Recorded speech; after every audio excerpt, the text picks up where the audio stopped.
ఇంటికి పెద్ద దిక్కు జీవిడిచిపోతే ఎంత ధైర్యంగా ఉన్నోళ్ళకైనా దుఃఖం తన్నుకొస్తది. ఎల్లకాలం కలిసుంటా అని తాళి కట్టిన భార్యకు ఎక్కడ లేని ఏడుపొస్తది. అగో గట్లనే జూబ్లీ హిల్స్ ఉప ఎన్నికల ప్రచారంలో మాగంటి గోపీనాథ్ అభిమానులను, గోపీనాథ్ కుటుంబం కోసం వచ్చిన జనాలను చూసే వరకు మాగంటి సునీతకు దుఃఖం ఆగలేదు కావచ్చు. ఓరు నేడ్చింది. ఇక దాని మీద కాంగ్రెస్ పార్టీలు నోటికి ఎంత వస్తే అంత మాట్లాడుతున్నారు. ఆ ఏడుపుల యొక్క ప్రక్రియ చూస్తుంటే ఆర్టిఫిషియల్ గా నువ్వు ఏడవాల్సిందే అని వీళ్ళు చెప్తున్నటువంటి అంతర్గతంగా కొంతమంది కార్యకర్తలు చెప్తున్నారు. అమ్మ నువ్వు ప్రతి డ్యాన్స్ ఏడవాలని ఆమె చెప్తుంటే కృత్రిమ ఏడుపు అనేటువంటిది మంచిది కాదు. ఆ సోదరి పట్ల మాకు సానుభూతి ఉన్నా, రాజకీయాలు సానుభూతి వేరు. వేదికల మీద రాజకీయ ప్రసంగాల మధ్య కన్నీళ్లు పెట్టుకుని సానుభూతి ఓట్లు సంపాదించాలనే ప్రయత్నం చేస్తున్న మీకు ఇంకా కన్నీళ్లు పెట్టుకుని ఒకరు ఓదారుతుంటే ఒక ఈ డ్రామా అంతా కూడా సినిమాలో చూసినట్టు అనిపిస్తా ఉంది. చూసిండ్రా, మంత్రి పొన్నం ప్రభాకర్ కు సునీత ఏడుపు డ్రామా తిరగా అనిపించిందట. కావాలనే కొందరు బీఆర్ఎస్ పార్టీలు ఏడవాలని చెప్తున్నారట. రాజకీయాలు వేరు, ఏడుపులు వేరు అని దాన్ని దీన్ని ఒక తిరగని చూడొద్దు అంటున్నాడు. అట్లనే ఇంకో మంత్రి తుమ్మల నాగేశ్వరరావు మాట్లాడుకుంటా ఒక ఆడ కూతురు కన్యలను కూడా వాళ్ళు వదిలిపెట్టేటట్టు లేరు.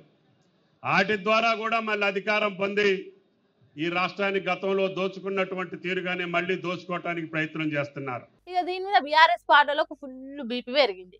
ఒక ఆడబిడ్డ కన్నీళ్ళు పెట్టుకుంటుంటే దాన్ని కూడా రాజకీయం చేస్తారా, గివేం పాలిటిక్స్ అన్నట్టు పటపట పండ్లు కొరికినంత పని చేసిండ్రు. కాలికి దెబ్బ తగిలిన ఒక కూతురు కుంటుకుంటూ మా నాన్న ఆశయాలని మధ్యలో ఆగిపోయొద్దు, మా అమ్మ ఆశయాలను నెరవేరుస్తుందని చెప్పి ఒక బిడ్డ తిరుగుతుంది.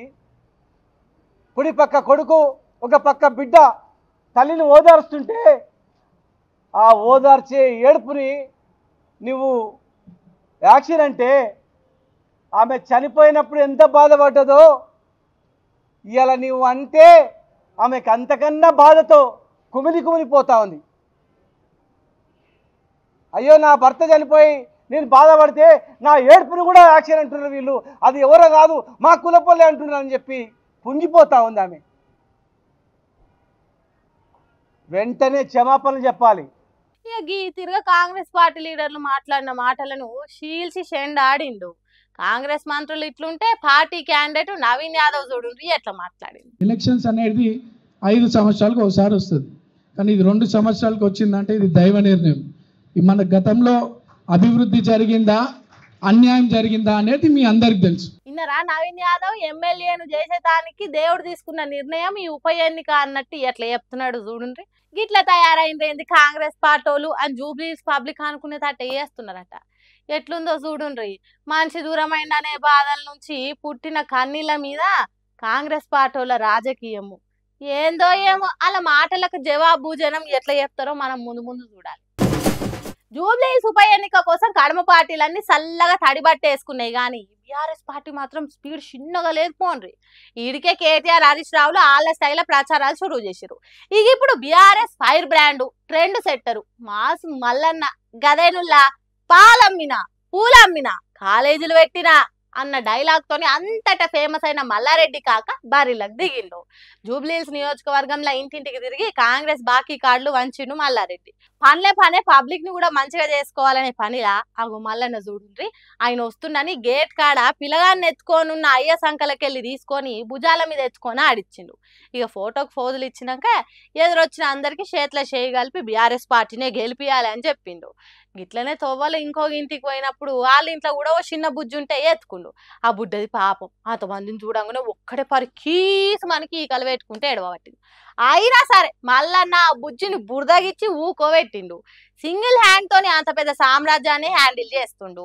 ఆ సొంటిది బుడ్డ పొర్ల నూకబెట్టుడు లెక్కన చెప్పుండ్రి. ఇంకా ఈడికే ఒడవలేదు ప్రచారము. ఇక సీదా కటింగ్ షాప్ లకు పోయి కుర్చీలో కూర్చున్న గీ అన్న నెత్తిని నున్నగా దూసి ట్రిమ్మర్ తోని జరిసేపు గీకినట్టు కటింగ్ చేసిండు. మరి ఆయనను చూస్తే ఏమనిపించిందో గాని చెంపలు ఒకటే తిరిగి చిన్న పొర్లను బురదగిచ్చినట్టే రాసి ఆ కటింగ్ షాప్ లో హంగామా చేసిండు. ఇట్లా జూబ్లీహిల్స్ ఉప ఎన్నికల కోసం ఇంటింటికి వాడవాడకు తిరిగి మామూలు ప్రచారం కాకుండా సందడిగా జోరుదారుగా ప్రచారం చేసిండు మల్లారెడ్డి. ఇలా మొత్తం సోషల్ మీడియాలో మల్లన్న వీడియోల గిరికలు కొట్టబట్టినాయిగా.